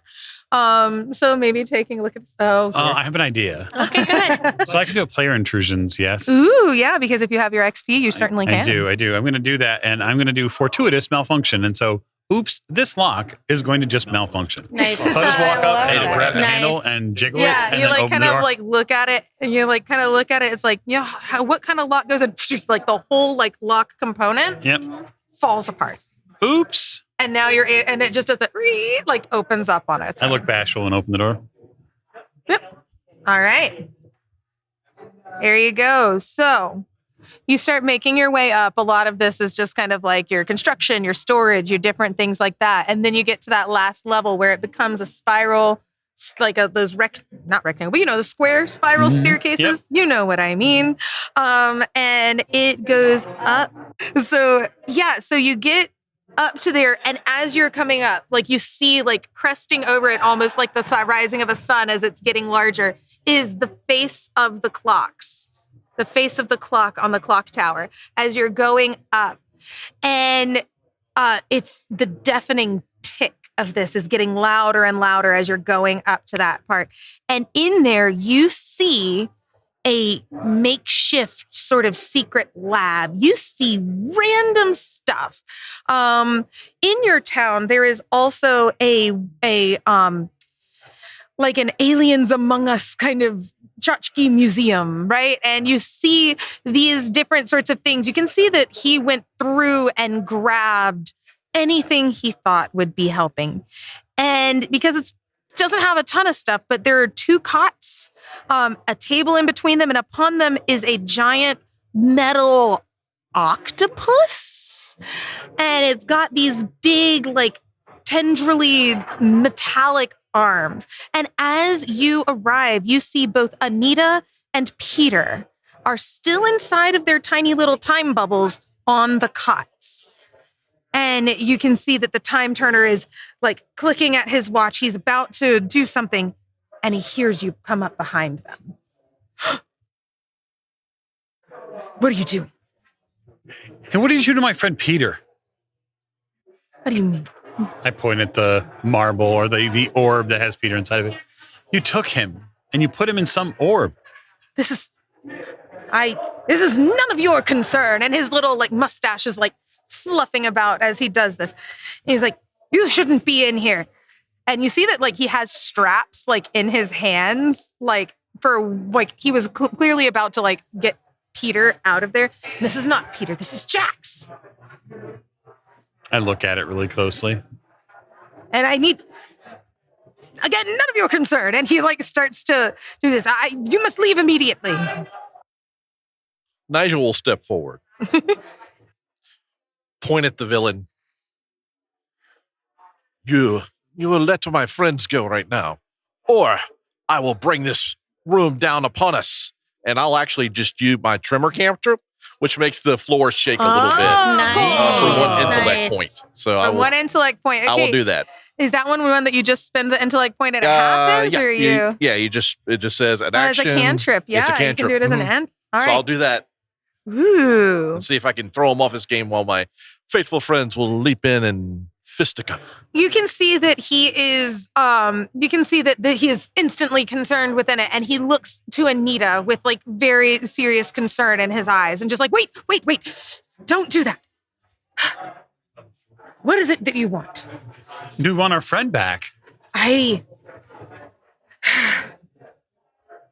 afraid that I can't do this. Like I need him to save my love. But I thought you were gonna give your heart. No, like in the video, as you guys were, it was Jax's heart that was going to be transferred Oh well. into there with Anita. Well, Abby was very distracted by Fenny, Yeah. so I'm like, Yeah, That's fair. she was too busy making eyes at Fenny. Sorry, Like as the Peter. movie is like, hey, this is a preview of what's to Hey, come. Sorry, Um, Peter. Preview, what's to come? I'm going to rip out your heart. Peter inside, Yeah. like. So I have a skill for intimidating another creature. Oh, cool. So I will get right up in the time turner's face. Say, listen, if you ever want to be with your love again, Anita, you will make our friend back to normal, and you will get your butt back into the movie. What are you talking about? What movie are you? Actually, first roll the intimidation Yeah, bit first. Let's roll this. This is going to be like a difficulty. This is probably a difficulty 4. Okay, so I lower it by 1 because I have the skill for intimidation Okay, to 3. So Okay. we'll go with that. to 3. Probably should have been a 5. But I said what I said. You did say what you I said. said what I said. It should be whatever the tier Of the character is. Oh, wait.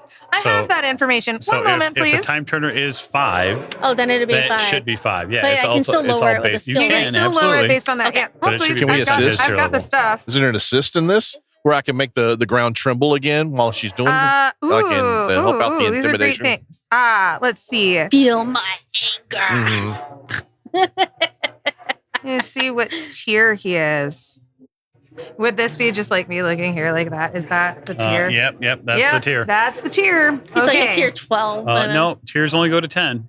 Yeah, here Not in it the is. superhero genre, I didn't. Yeah. Oh, well, sure. But, So this is a tier 7 task. so you're trained, so that's a 6. So you're trained, so it's a 6. So it's still an 18 or better. But- Uh-huh. Oh my and again, helping me out here is first timer here, having a good time. We're all having a good time here. Everybody's having a good time. I'm having a good time. Yeah, our assists from others also help lower it by a tier? Yeah, you lower could. You it by a could. Sure. level? Absolutely. Okay. Okay, I I will like do the that. anti- Like the everything starts shaking. You're trying to do that, so I'll let you lower it down. So now that is at a 5. 15. All right, we're doing it. All right. Do it. I'm going to get a 1 and then I'll be amazing. Oh man. I got an 18. Oh, Woo! man. Okay, so this happens, and you can see that he is very shaken about over this. No pun intended. Big puns intended. And he's just like, what movie do you mean? What is this? No, I was here and I was working in my lab, and Yes, and some mystically powerful women accidentally picked you to leave the screen to help ward off problems they were having at a local school. This is all a grand misunderstanding. You are from a movie. You're not from this plane of existence. And unfortunately, the fellow there, Peter, is the son of the actor who played Jax in the movie. It's a grand misunderstanding, and we'd really like our friend back. And I don't think Nigel over there is going to ask twice.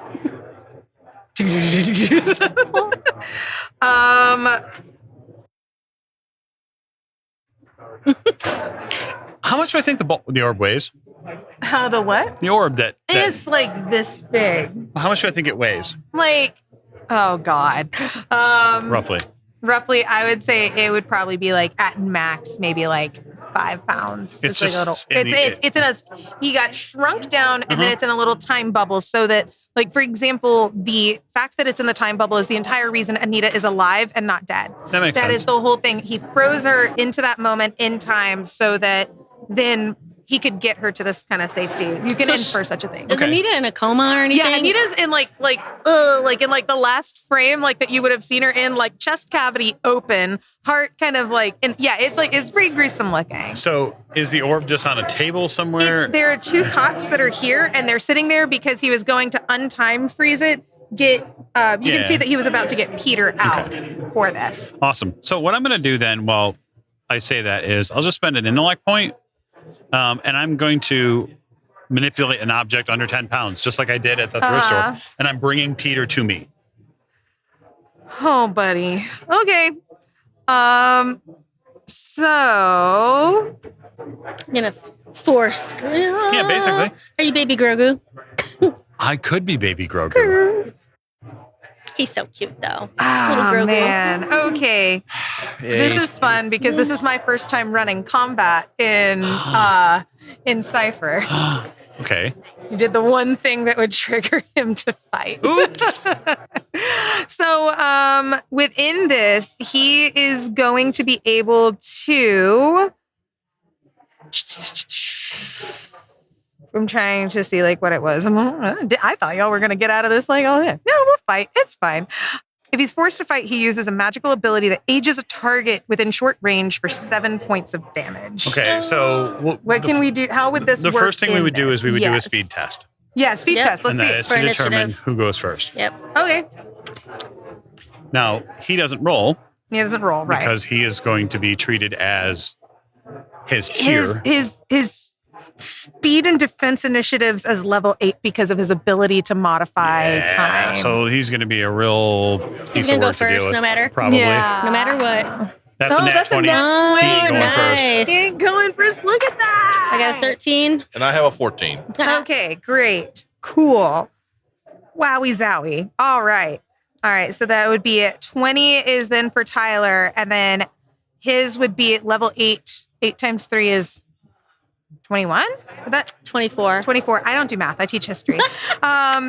So my numbers stay the same. Someone was born, someone died, someone did something cool in between.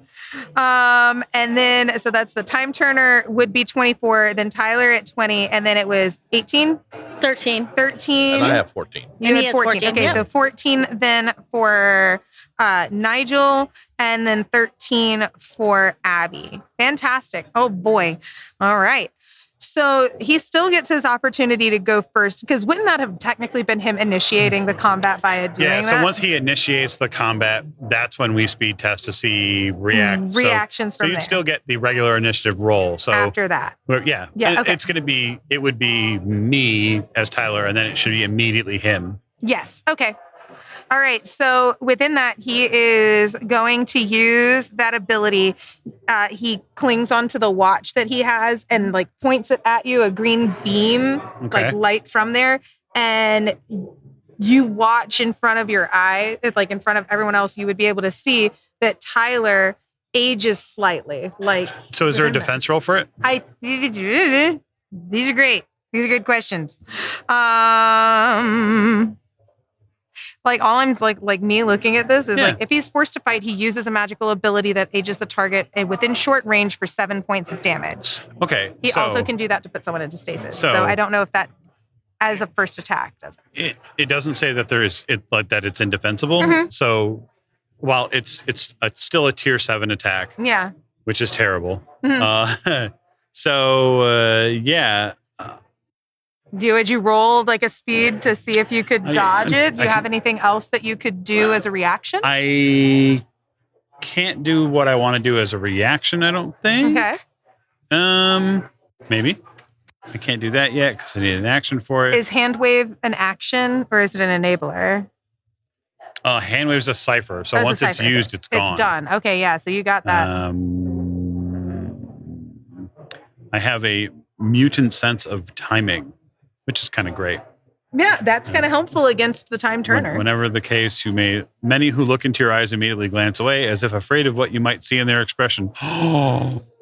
Ooh. You are often tickled by a sense of knowing what someone will say or how they will react or how events might unfold. So I will ask if a retcon at the table is possible. Yeah, I would love a retcon at the table. So given that Tyler has a sense of how someone might react to it, when I go to reach out to pull Peter back, do I get the sense that the play forward, like this is the worst idea, don't do this? Yeah, so we'll say that everything that you just witnessed there, you have this as a flash of for me, Twilight Breaking Dawn Part 2. You see this whole thing as it was all about to unfold in front of you. Hey, as I'm referencing what I can. There's beta tapes in here. I'm going to bring the Twilight into it.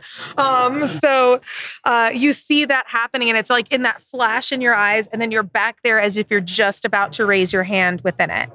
And with that, for free, I will give you guys just this idea that even though he's the villain in this, you can sense that this guy does not want to fight. Okay. He does not want to fight, but again, is confused with this concept of what a movie is confused with why you're trying to stop him. Peter, who's Peter, right? Right. This is Jax. And he's running out of time and a way to save the love of his life. He's still playing it as if it's a movie. Yeah, it's his reality. Yeah. Right. Okay. So I'll say back to my compatriots, don't make him angry. So I have a skill, identifying objects, calling to mind a minor detail or a bit of trivia, that I know a little bit about everything. Yeah. Is there anything I can do to let the time turner know that in the end of the story overall, he will... Because I'd like to think that he has a happy ending with Anita. He's not really a villain. He's just somebody who wants to make sure the love of his life is okay. Mm-hmm. Maybe Jax is the real villain all along. I mean, it happens. Oh. And so I want to be able to recall a detail that I might have read on Wikipedia or something like that, and roll to be able to see that, and so I can alleviate his fears that if he goes back into the movie, because the ladies are still doing their ritual, and if he releases Peter, that in the end, him and Anita will be fine. I like this. Okay, so I'm trying to figure out how to make this chunk work in here. I think that in this, you might be able to persuade him in a way that is...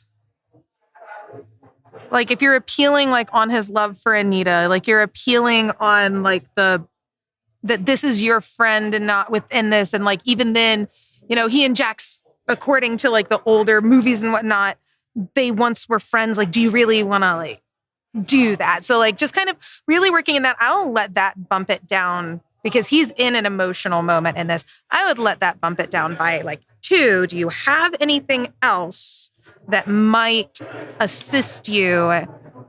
Effort's usable per scene. This is a new scene.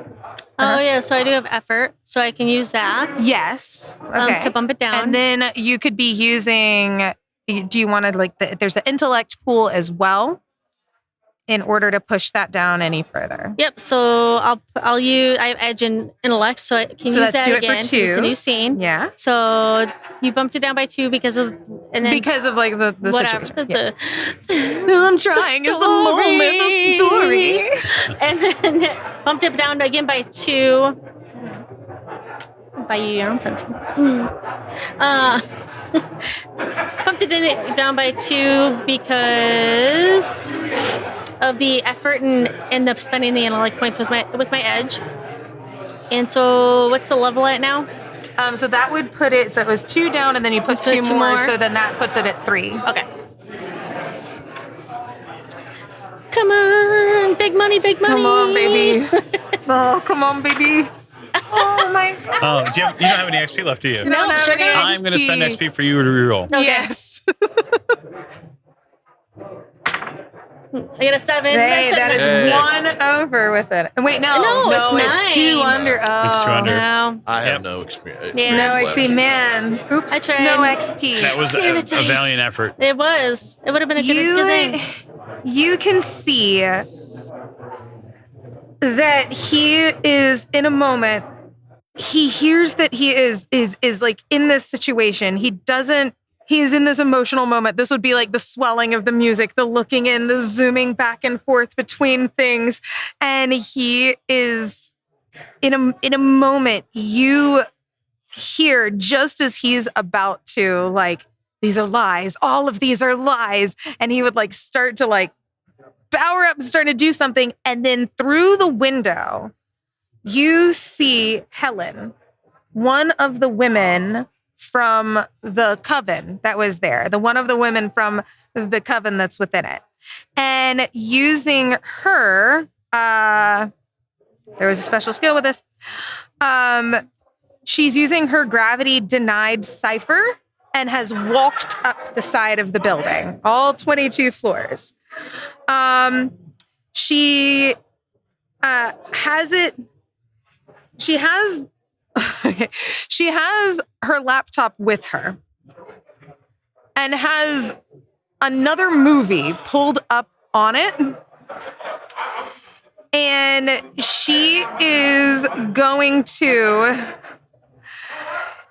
got a noir detective story that's pulled up on it. Because she's like, this is the closest I could find. You're hearing like, Carrie is like, has called you back. We're just going to kind of zoom through this. She's like, Helen's on her way.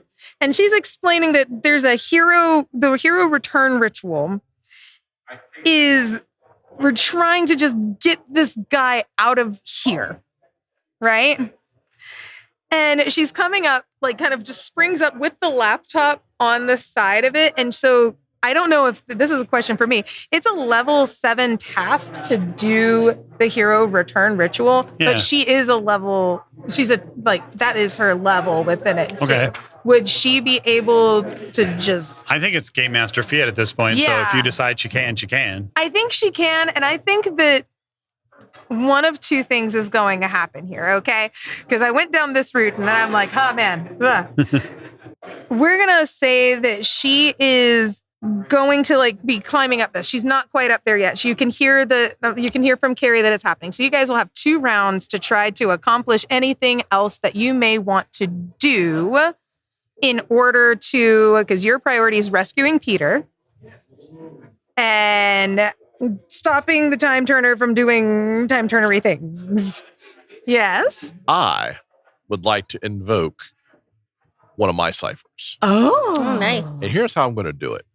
It's a sleep inducer. I'm going to try to walk up to him. I won't start talking to him as I'm approaching him. And what I do is my touch puts the victim to sleep for 10 minutes per cipher level. It's a level 5. Okay. Okay. Unless he's awoke by a violent action or extremely loud noise. But this will give her hopefully time for them to. So as I begin to walk, I said, let me tell you a little bit about the movie.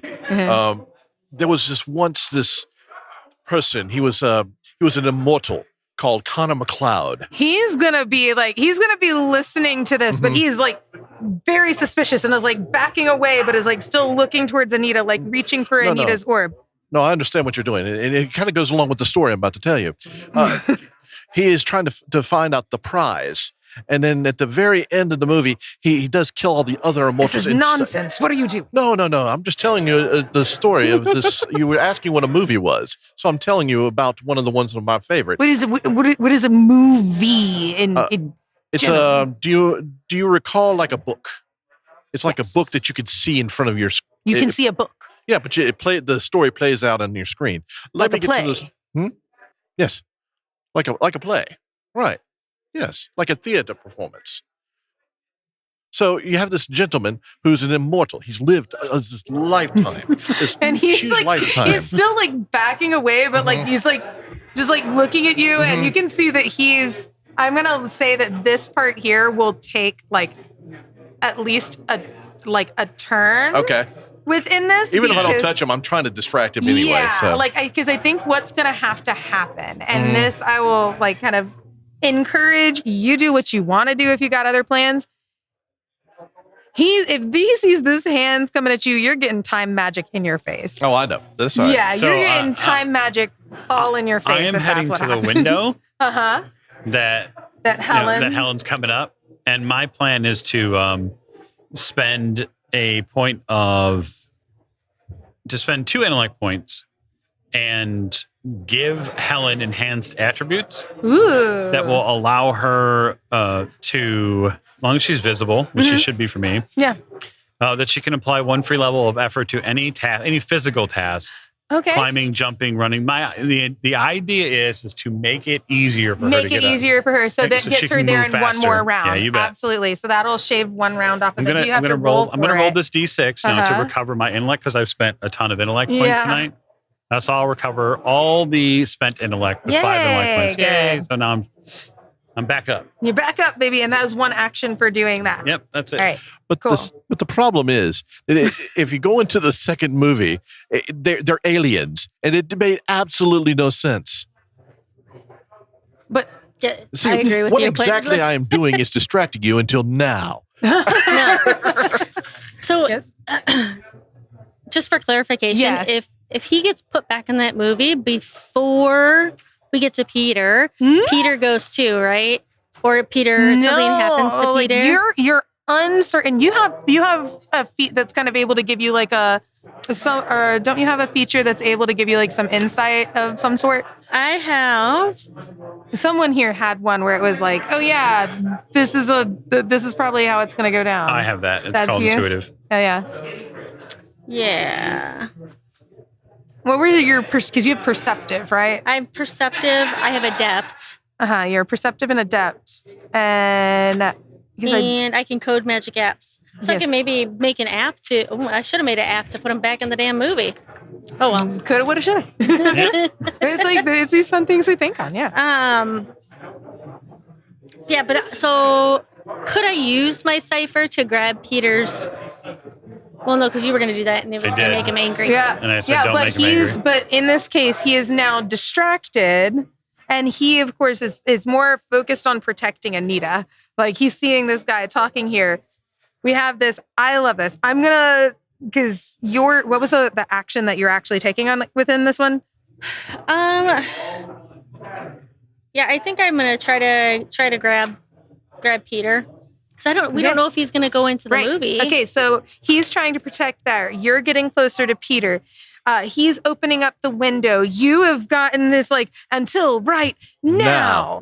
And then it's going to be just in a hilarious swelling of music. Helen comes up from there. She holds up the laptop and you just hear just like little saxophones playing in off of it. Just to now, he's got Anita, he's got the orb that has Anita in it. He looks over to the window, sees this happening, not looking where Peter is, and Helen activates the hero return ritual. And in a swoosh of like those swirling black and white colors, like the music from there is making a weird bit from the movie that was there. and the noir movie, you can kind of see on the screen, like the noir detective is like, what is that? As he gets pulled back into a whole nother movie that he's not in, with Anita's orb in his hand and Peter still in the orb on his cot. Good. So Thanks, Peter, for staying. we've got Peter. Peter slowly starts to wake up and looks up and sees a giant Abby. Just, We're going to fix this. It's okay, Peter. I can help with that now. Awesome. I have another cipher. yay! A nullification ray. User can immediately end an ongoing effect within long range that is Perfect. produced by an artifact, cipher, or special ability. That's awesome. So I will activate that cipher. So what does it look like as you're activating a nullification ray at tiny little Peter in a little glass ball? I will. What are you doing? I will actually pull out a pen. A Right pen? Yeah, and I'll point it like a wand. Ah, nice. Stop. And then open. And like a flower blooming, you see magical girl style, like just spinning, swirling, and then Peter Nice. flops down onto the cot. And it's just like, oh man, my dad was in some weird movies. Yeah, it Absolutely. was. And that is where we will call our story tonight. Yay. Wonderful job. Yeah, it Thank was you great. for Thank running. you so much. Thank you guys so much. I had a lot of fun. Yes, it was a great time. Okay, so we'll wrap our recording here. Thanks to Mere, thanks to Morgan and Skip, thanks to all of you for listening and watching. We appreciate it, and we'll see you next time. Bye. Bye.